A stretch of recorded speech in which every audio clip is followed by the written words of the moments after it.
So real quick, let's talk about threat analysis. Now, first off, I want to give a shout out to Dr. William April.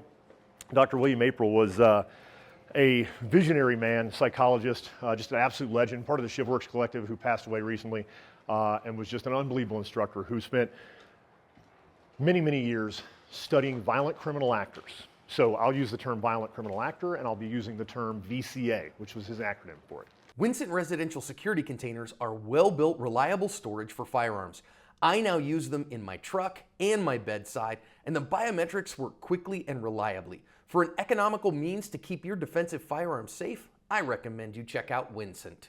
And so he would break down in his seminar Unthinkable, which was fantastic, one of the best classes I've ever been to. He would break down kind of the different categories of people you've got to worry about.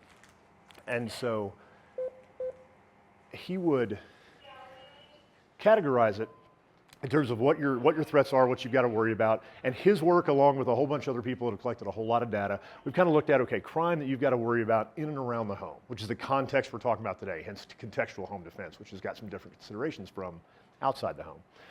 So we got theft, vandalism, household burglary, and potentially trespassing. Now these are kind of your, what I would call low-level crimes, which is to say that like you leave something out on your porch, package theft, somebody steals your kid's bike. They don't break and enter, there's no violence, they basically just snatch your stuff and run. Vandalism, kids egging houses, toilet paper, that kind of thing. Household burglary, where they're actually breaking and entering, but the goal is to break in when you're not there. And frankly, that is overwhelmingly like how most burglaries occur. The difference between burglary and robbery is steal stuff from you when you're not there. Robbery is when they confront you and take your stuff right to your face. Big difference in terms of how we're going to treat that. So household burglary is tremendously common. Trespassing may or may not lead to other crimes. Generally, it's not treated that severely in a lot of places, particularly if there's no violent, hostile intent or anything like that. But then we get into arson, robbery, sexual assault, aggravated assault, murder. So do you notice somewhere in here, if somebody's stealing a bike off my porch and running away with it, am I going to start lighting them up, shooting them? Am I really going to do anything? Should I chase them down and tackle them? I mean, I think everybody here has probably watched enough of John's episodes to know that probably not super smart. Vandalism, kind of the same thing. I really want to be careful about how much force I engage to stop vandalism. Household burglary. If I come home and I know my house is empty, my wife is with me, my kids are at school and the door is ajar and there's, a broken window next to my door, the alpha male in me wants to charge in there and see who's in my house. Realistically, there's nobody in there I need to go save. I'm going to hang out on the curb, 20-year Green Beret. Well, over a decade as a Green Beret, 20 years in the Army. And I'm going to hang out and I'm going to call the police and I'm going to be a good witness. I'm not going in there. I don't know. There could be 10 dudes in there. I have no idea. They could have a mountain lion could have broken into my house. I don't want to deal with that. But then we get into, and same thing with trespassing. Does some trespassing need to maybe involve you confronting the person? Maybe. Somebody walks in your living room because you left the door unlocked, whatever. Do you immediately need to start guns blazing? Maybe not, and we'll get into that a little bit later. All the rest of these, though, somebody's trying to burn your house down with you in it, pretty big deal, right? Robbery, implying violence or threat of violence, sexual assault and aggravated assault, and or murder, which really the difference between aggravated assault and murder is how close you are to a medical facility and how good the doctors are and that kind of thing. Our murder rates generally plummet, but that has a lot to do with our ability to save people's lives, too. Of course, the murder rate's going to go down. The aggravated assault rate sometimes, in some places, you see it go up. Criminals, though, it's important to understand who we're dealing with and who we're preparing for when we prepare. So I mentioned trespassing. There are some people who will say, and Greg Elliferts has a fantastic article on this about, I'll shoot anybody that comes to my house. Really, anybody? Anybody. What about the neighbor's 15-year-old son who's somewhere on the spectrum and has some emotional disturbance and just gets confused and is kind of having a bad day and he just walks into your house? You're just going to shoot him? What if it's 2 in the morning on a Saturday night and your a next door neighbor in your apartment complex, you left your door unlocked for whatever reason and he walks in hammered drunk and falls asleep on your couch? You're just going to smoke that guy while he's sleeping on your couch?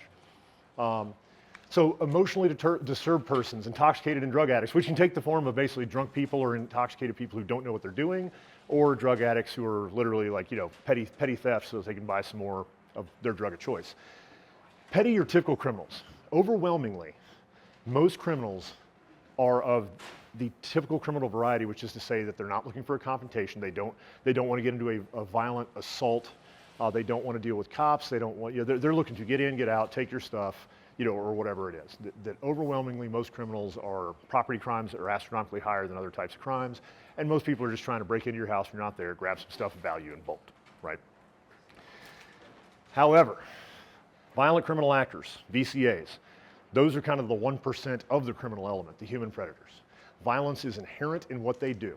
Rather than breaking into people's homes when they're not there, they're basically like, I'm gonna wait till the family is home so I can go in, knock the dad out, tie the whole family up, take the wife, and I'm gonna have her drive me around town while my partner's got the family held hostage, and I'm gonna go to each ATM and withdraw $500 per. Then we're gonna steal all their jewelry and burn the house down with them in it, because that's who I am and that's what I do.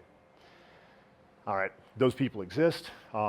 Fortunately, they're out of 100 criminals, fairly rare, but I don't plan for the best case scenario. I plan for the worst case scenario and hope for the best.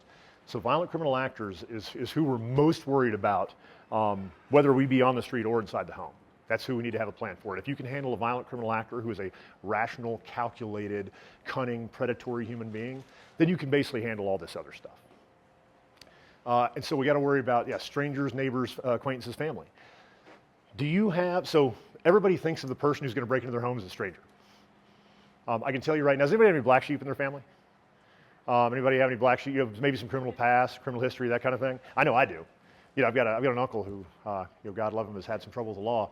And so people tend to assume that they're going to be victimized by strangers. But oftentimes they're not necessarily, they might be total strangers. They might kind of be strangers. Do your neighbors have any black sheep family members, maybe staying with them, getting back on their feet, that kind of thing, staying across the street from you, that kind of thing. So there's a lot of folks out there who you potentially got to worry about, and potentially got to have plans for, not necessarily in the dominance phase of home defense, but in safeguarding information and doing some other stuff like that. So anybody got any questions on this before we move on?